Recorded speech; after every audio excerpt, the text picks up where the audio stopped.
Well, you know, when they go buy another house Okay. and they check their debt ratio. Okay. Okay, and they have they still have the mortgage in the first loan in their name. Correct. Okay, and then they're trying to buy this other house, and they're taking the equity from the. There is no equity. They're over water. Okay. But here's what's going to happen. I know where you're going with this question.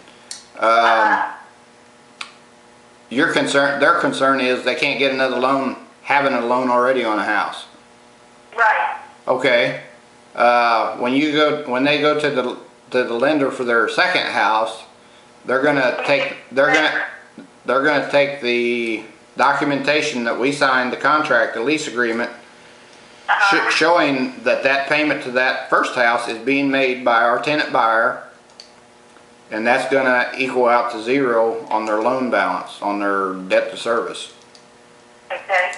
So they're basically asking for another loan that they are going to be responsible for the payments on. In 8 years, I haven't had anybody that could qualify for another loan be rejected because of the first loan. Okay.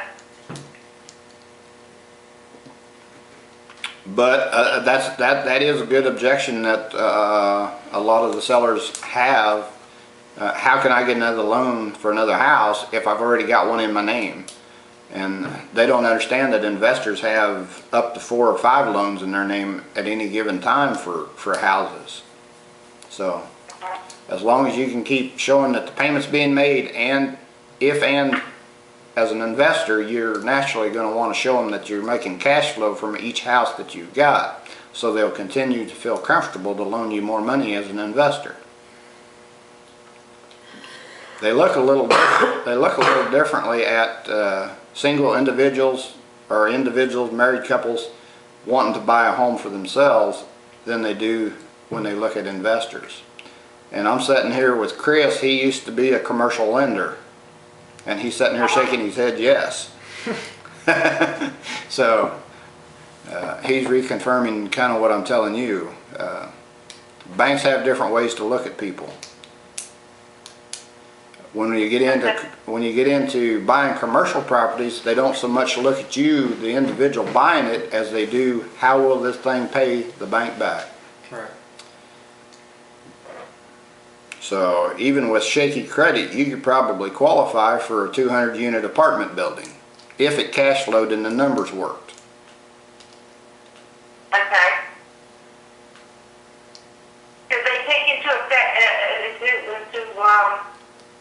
account on what if this loan, what if this tenant is kind of shaky anyhow?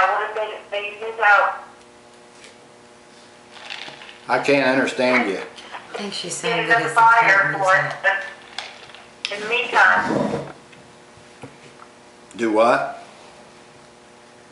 if the buyer for the house is making payments and it comes up to be like $9 in there, they can't get it financed, or something happens that they have to move out. The tenant buyer? I'm sorry? Are you talking about the tenant buyer moving out? Yes. Okay, if that happens, call me and I'll find you another tenant buyer. Right. In the meantime, they've paid your mortgage down for you and kept you current. Okay. You may have to make a payment or two while I'm finding you a new tenant buyer. Is that something you can live with? If not, we should not do the deal. Okay. You know, full disclosure, it may be the hard truth, but it's going to be the truth. Okay. Somebody's got to make You may tell sellers some things that they just absolutely did not want to hear, but if it's the truth, it's the truth, and they need to hear it. Okay. They need to be able to make an educated decision before they move forward. That's good. Okay?